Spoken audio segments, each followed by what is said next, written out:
Klimata un zaļais kurs, par viņu stāv tie, kas vai nu ir nopelnījuši, vai grib nopelnīt, vai pilnīgi idioti.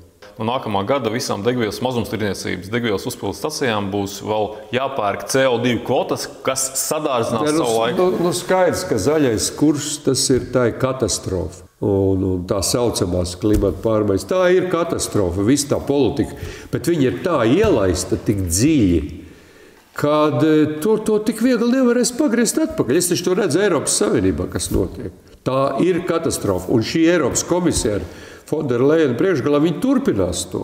Viņi turpinās to absurdu. Latvijai, kur ir viena no zaļākām valstīm, kur vispār nevajadzētu aiztikt. Ja mēs nebūtu Eiropas Savienībā, mums šitādas visādas CO2 muļķības nebūtu. Tas turpinās un turpināsies.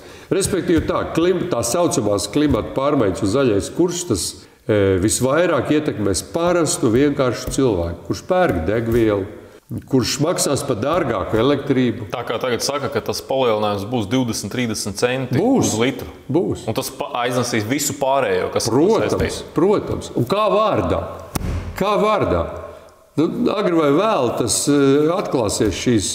Jo es gribu citēt vienu no klasiķiem Didzi Šmitu. Klimata un zaļais kurs, par viņu stāv tie, kas vai nu ir nopelnījuši, vai grib nopelnīt, vai pilnīgi idioti.